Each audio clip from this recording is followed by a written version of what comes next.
அதான் அவருக்கு அவருடைய ஆட்சி சாதனைகளை அவர் தெரிந்து வைத்திருக்கவில்லை என்பதை தான் இது தெரிந்திருக்கிறது. என்னன்னா, முதல்வர் மருந்தகத்தை விமர்சித்த அதிமுக முன்னாள் அமைச்சர் ஜெயக்குமாருக்கு அமைச்சர் மா சுப்பிரமணியன் பதிலடி கொடுத்துள்ளார். இதுதான் இது இந்த புரிதல் தவறாக போய் சென்றிருக்கிறது. அதாவது யார் சொல்லுது?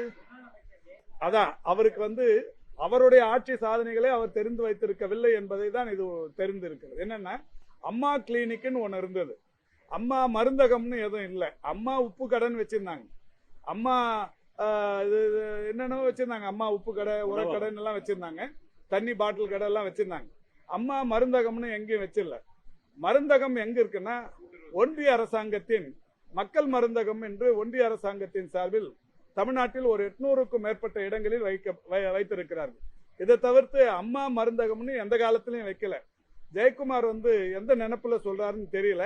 அம்மா கிளினிக்னு இருந்தது. அந்த அம்மா கிளினிக் என்னன்னா, ஒன்றிய அரசாங்கத்தின் நிதி ஆதாரத்தோடு ஒரு வருஷத்துக்கு மட்டுமா அரசாணை பெற்று ஒரே ஒரு மருத்துவர் மட்டுமே நியமனம் பெற்று எங்கெல்லாம் இடம் கிடைக்குதோ அவசர கோலத்தில் அள்ளி தெளிச்ச கதையா அந்த மருத்துவமனைகளை வைத்தார்கள். இது சம்பந்தமா எடப்பாடி பழனிசாமி சட்டமன்றத்தில் பேசும்போது நான் சொன்னேன், சைதாப்பேட்டையில ஒரு சுடுகாட்டுல வச்சிருக்கிறீங்க அப்படின்னு சொன்னேன். உடனே அவர் இல்ல அப்படின்னாரு. வாங்க நான் கூட்டு போய் காட்டுறேன்னு. இப்பவும் பத்திரிகையாளர்கள் அதை கூட்டு போய் காட்டுறதுக்கு தயாரா இருக்கிறோம். இன்னும் நாங்க அதை காட்சி பொருளா வச்சிருக்கிறோம். சுடுகாட்டுல ஒரு சின்ன அமைப்பை எடுத்து அதுல அம்மா கிளினிக்னு ஒரே ஒரு சேர் போடுற இடத்துல வச்சிருந்தாங்க. அதுல என்னன்னா, அதுக்கு ஒரு செவிலியர் நியமனம் கூட இல்ல. கோர்ட் செவிலியர் நியமனத்துக்கு தடை விதிச்சிட்டாங்க. ஒரே ஒரு மருத்துவரோட ஓராண்டுக்கான ஆணையை பெற்று மட்டுமே அதை வைத்திருந்தார்கள். அந்த ஓராண்டு முடிஞ்ச உடனே அது முடிஞ்சு போச்சு.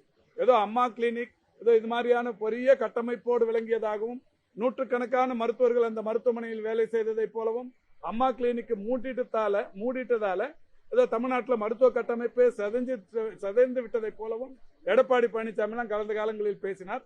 அதற்காகத்தான் அவருக்கு நாங்கள் சட்டமன்றத்திலேயே ஆதாரத்துடன் விளக்கினோம்.